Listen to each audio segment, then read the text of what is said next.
আজ আমি রান্না করেছি আস্ত রসুন দিয়ে গরুর মাংস ভুনা, তারপর হচ্ছে পেঁপে দিয়ে আলু দিয়ে কিছু মাংস রান্না।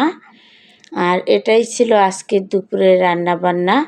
আসসালামু আলাইকুম সবাইকে, কেমন আছেন সবাই?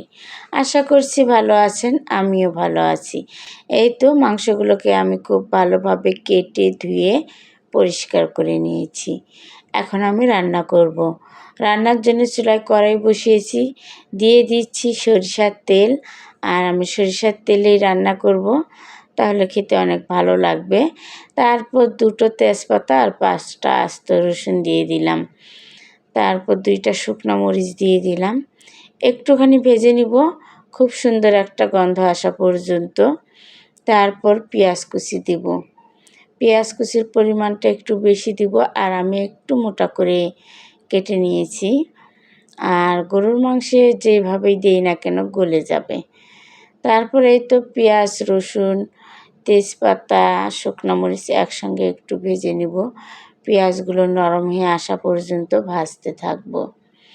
এই তো ভাজা কিন্তু প্রায় হয়ে গেছে, অত বেশি ভাজবো না। তারপর দিয়ে দিচ্ছি আদা বাটা 2 চামচ, রসুন বাটা 2 চামচ।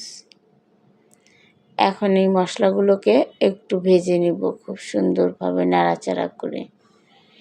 এই তো ভেজে নিচ্ছি, একটু ভেজে নিব আদা রসুনের কাঁচা গন্ধটা দূর হওয়া পর্যন্ত।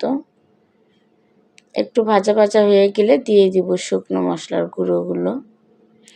আর আমি সব সময় মশলা গুঁড়ো করেই খাই, এটাই ভালো লাগে আর একটু সময়ও বাঁচে। এতে দিয়ে দিচ্ছি হলুদ গুঁড়ো, ধনিয়া গুঁড়ো 2 চামচ আর হলুদ গুঁড়ো 1 চামচ দিয়েছি।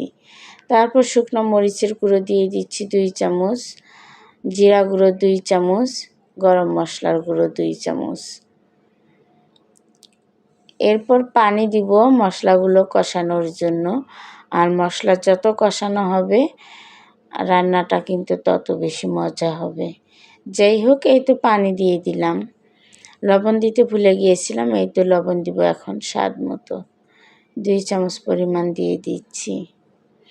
এখন নাড়াচাড়া করে মশলাগুলোকে মিশিয়ে নিব, খুব সুন্দরভাবে মিশিয়ে নিব।